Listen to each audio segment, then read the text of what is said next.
Bonjour, je vais vous donner ici deux formules extrêmement importantes de la géométrie repérée, ça veut dire la géométrie dans un repère, celle qui nous permet de trouver les coordonnées du milieu d'un segment et celle qui nous permet de calculer la distance d'un segment. Donc j'ai bien parlé de calcul ici, puisque quand on est dans un repère, pour déterminer une distance, on va faire un calcul.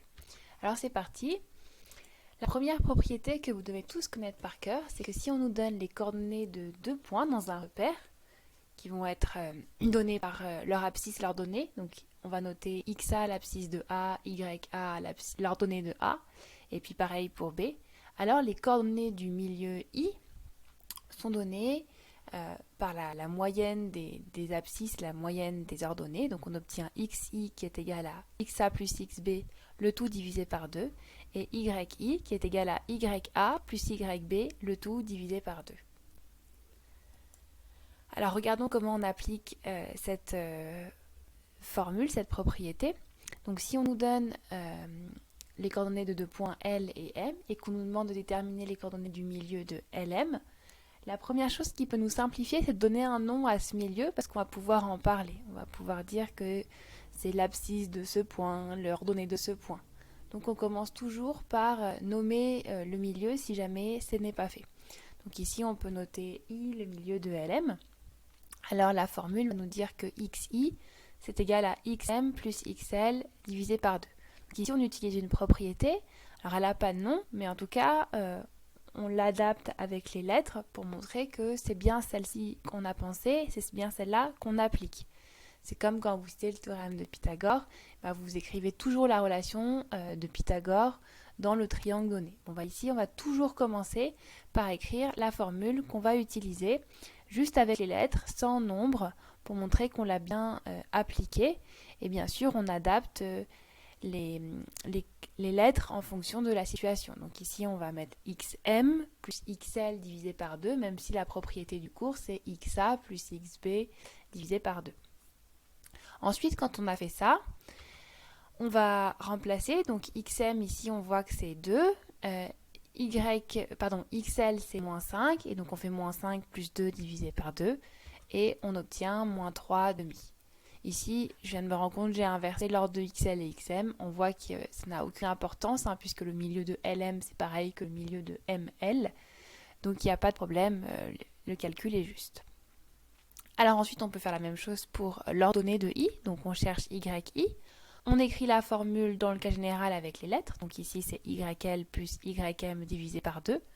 Et puis ensuite, on remplace par les coordonnées. Donc on lit que YL, l'ordonnée de L, c'est 3. Que YM, l'ordonnée de M, c'est moins 10.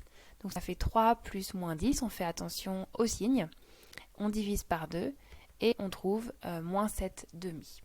Et donc on conclut par une petite phrase. Les coordonnées de I sont moins 3, moins 7 demi. On fait attention, il n'y a pas de égal entre I et la parenthèse. Et là, vous avez une rédaction parfaite pour votre exercice. Donc en seconde, on attend de voir si vous êtes capable de bien utiliser la formule. Donc on veut voir l'étape où vous écrivez la formule avec les lettres. On ne veut pas directement l'application numérique. La deuxième formule importante, alors elle marche seulement dans un repère orthonormé. Donc ça veut dire qu'il faut que les axes de notre repère forment un angle droit et que l'unité sur l'axe des abscisses et l'unité sur l'axe des ordonnées soient la même. Alors si on est dans un repère orthonormé, qu'on connaît les coordonnées de deux points A et B, on obtient une formule, c'est un corollaire, quelque chose qu'on déduit du théorème de Pythagore. On obtient que la longueur AB, c'est égal à la racine carrée de xb moins xa, le tout au carré, plus yb moins yk, le tout au carré. Donc là, on fait très attention. Les carrés sont sous la racine. Ici, il y a un plus. Beaucoup d'élèves se trompent dans les signes, inversent avec la formule du milieu. Donc, on fait très attention à comment on apprend les choses. xb moins xa, en fait, c'est pour nous donner la distance entre les abscisses de A à B. Donc, c'est une différence. Et pareil pour yb moins ya. Faites un petit schéma pour vous rendre compte d'où ça vient. Alors, comment on applique cette formule? Donc, par exemple, si on retrouve nos petits points L et M et qu'on veut déterminer la longueur du segment LM, donc cette longueur, elle se note LM sans crochet. puisque quand on met des crochets, c'est le segment, c'est le trait qui relie L et M. Et quand on veut parler de sa longueur, là, on ne met plus rien. Donc ici, comme tout à l'heure, on veut voir si vous êtes capable d'appliquer la formule du cours. Donc est-ce que vous êtes capable d'écrire la formule avec les lettres? Donc ici, d'abord, on écrit donc que LM, c'est la racine carrée de XM moins XL au carré plus YM moins YL au carré. Ensuite, quand vous avez fait ça, vous pouvez remplacer XM, XL, YM et YL par leur valeur. On fait extrêmement attention aux signes, puisqu'ici, il y a déjà un moins. Donc, par exemple, XM, c'est 2, XL, c'est moins 5, donc ça fait 2 moins 5. Donc, mettez vraiment toutes les parenthèses pour ne pas écrire de bêtises. Ici, on a YM moins YL, donc moins 10, moins 3. On fait attention ici, donc du coup, on obtient 7 au carré plus moins 13 au carré. J'attire votre attention sur le carré, ici, il est sur tout moins 13. C'est pas moins 13 au carré, mais c'est moins 13 au carré.